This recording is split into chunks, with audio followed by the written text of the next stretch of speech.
Hello guys, চলে এসেছি এবার খেলার খবর চ্যানেলে বিগ আপডেট নিয়ে। তো চলো বন্ধুরা, খুব গুরুত্বপূর্ণ আপডেট নিয়ে চলে এসেছি। ফুল ভিডিওটা দেখতে থাকো, স্কিপ করবে না। স্কিপ করলে কিন্তু ভিডিওর মধ্যে অনেক কিছু মিস করবে। এবং এই খেলার খবর চ্যানেলে যারা নতুন আছে, অবশ্যই এই খেলার খবর চ্যানেলটা সাবস্ক্রাইব করে পাশে থাকা বেল আইকন ঘন্টাটাকে ঢং করে বাজিয়ে দাও। বেশি লাইক এবং কমেন্ট করে দাও, যাতে মোটিভেট হয় তোমাদের এই খেলার খবর চ্যানেলে আমি ফার্স্ট আপডেট দিতে পারি। তো চলো বন্ধুরা, ফার্স্ট যে আপডেটটা নিয়ে কথা হলো, খুব গুরুত্বপূর্ণ একটা আপডেট তোমাদেরকে শেয়ার করতে চলেছি এই ভিডিওর মধ্যে। তো চলো বন্ধুরা, ফার্স্ট আপডেটটা হচ্ছে মোহনবাগান শিবিরের কোচ জোসে মলিনাকে নিয়ে। তো মোহনবাগান শিবিরের কোচ জোসে মলিনা কিন্তু বললো, ডার্বি কিন্তু আমরাই জিতবো।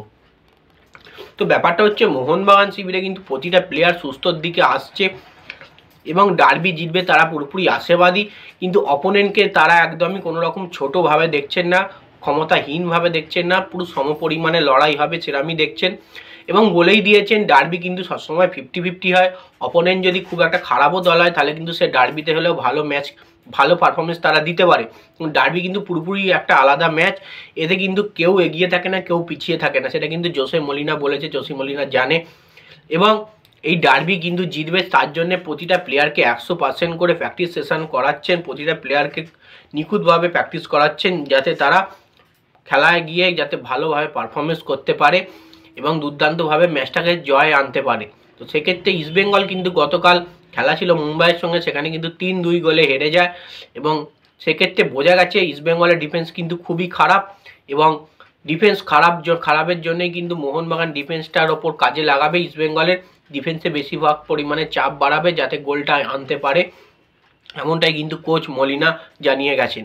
তো সেক্ষেত্রে যাই হোক, জোসে মলিনা এটাই বললো যে ডার্বি কিন্তু আমরাই জিতবো, এটা কিন্তু কনফার্ম। তো দেখা যাক ডার্বিতে কি হয় না হয়। তো এবার যে আপডেটটা নিয়ে কথা বলবো, খুব গুরুত্বপূর্ণ একটা আপডেট তোমাদেরকে শেয়ার করতে চলেছি ভিডিওর মধ্যে। তো মোহনবাগান শিবিরের বস দিমিত্রি পেত্রাতস কিন্তু ফিরতে চলেছেন। মোহনবাগান শিবিরের বস দিমিত্রি পেত্রাতস ফিরতে চলেছেন।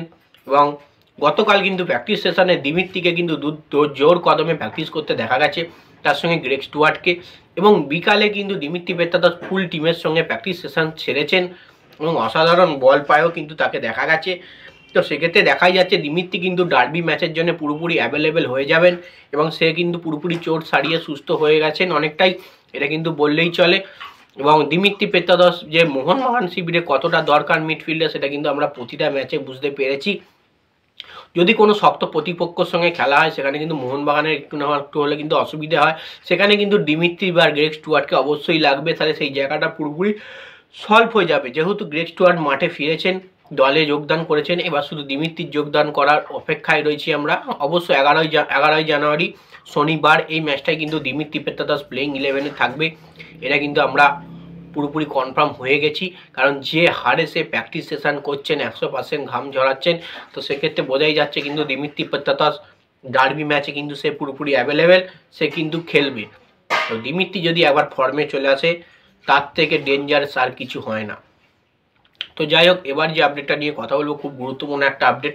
তো ডার্বিটা অনেকই করছি, তো ডার্বিটা কোথায় হবে? তোমরা নিশ্চয়ই জানো কলকাতায় ডার্বি হবে না।